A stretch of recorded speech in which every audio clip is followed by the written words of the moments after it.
Саламатсыздарбы гүл сүйүүчүлөр. Биз акыркы жылдары бакчабызга дагы ушундай привозной магнолияны өстүрүп келебиз. Бул магнолия дагы бизге башка жактардан келет, привозной гүл. Магнолия негизи Кытайда, Японияда, Түштүк Америкада жана Гималайдын нымдуу токойлорунда өскөн бадал. Бул биздин сирен гүлдөрү сыяктуу эле эрте жазда гүлдөй турган гүл десек болот.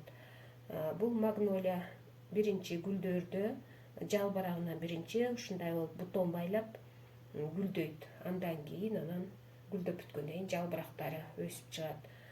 Магнолия жылуу башка өлкөлөрдө, нымдуу өлкөлөрдө булар ачык асмандын астында эле тиктейген күндө өсүп турган бадалдар.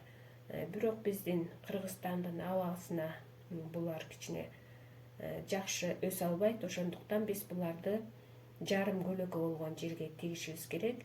Негизи магнолия 20-25 градус ысыкка чейин чыдап өсөт. Бирок бизде 25 градустан дагы абдан ысыгыраак болуп кеткен учурлар болот. Жайыбыз кургак, ысык болот. Ошондуктан буларды биринчи отургузарда жарым көлөкө боло турган жерге гана отургузганыбыз жакшы. Бул магнолиябыздын топурагы дагы кычкыл топурак болот. Биринчи отургузган жылдары буларга кычкыл топуракты төгүп, ошол кычкыл топуракка отургузуп, кийинки жылдары болсо топурагын ар кандай топуракты кычкылдандыра турган азыктар менен азыктандырып турсак болот. Жаздан баштап бул магнолияга 3-4 жумада бир комплексный минеральный удобрениялардан дозасына карап туруп беребиз. Жана бул магнолия дагы биздин шартка көнүп кетиш үчүн гүлдөп бүткөндөн кийин булардын жалбырактарына да суу чачканды унутпайбыз. Магнолия негизи бир жылда 2 жолу гүлдөйт дейт, бирок Кыргызстандын шартында булар канча жолу гүлдөйт, ал белгисиз. Бул магнолияны жаңы сатып алганда биз ушундай горшоктогу магнолияны сатып алганыбыз жакшы. Анткени бул магнолиянын тамыры абдан морт, кичине тамырына доо кетирип албаш үчүн горшогун чыгарып салып, ошол топурагы менен даярдап алган жерибизге отургузганыбыз жакшы. Тамыры ачыгыраак болгон магнолияны бир четке албай койгонубуз деле жакшы. Жана айтып өткөндөй, бунун тамырына кичине доо кетип калса, булар көнүп, өзүнө келгиче эле бир жылдан ашык убакыт кетет.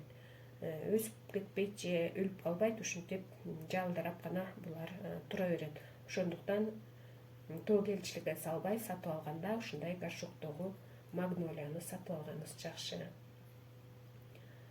Жайкысын бул магнолияга дагы негизи оорулар түшөт, паутины клеш түшөт, трипсы түшөт. Ошондуктан жалбырактарын дагы карап турганыбыз жакшы.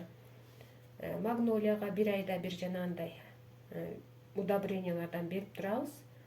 Удобренияны дагы дозасынан көбүрөөк берип койсок, бул магнолиянын жалбырактары куурап түшүп баштайт.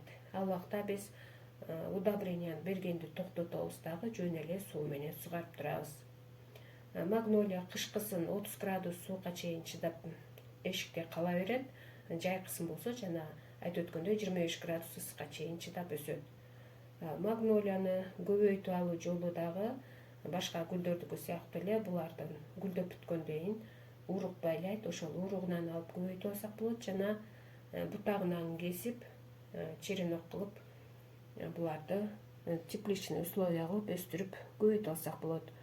Баарыңыздарга ийгилик каалайм. Магнолияны дагы бакчаңыздардын бир бурчуна өстүрүп алсаңыздар болот.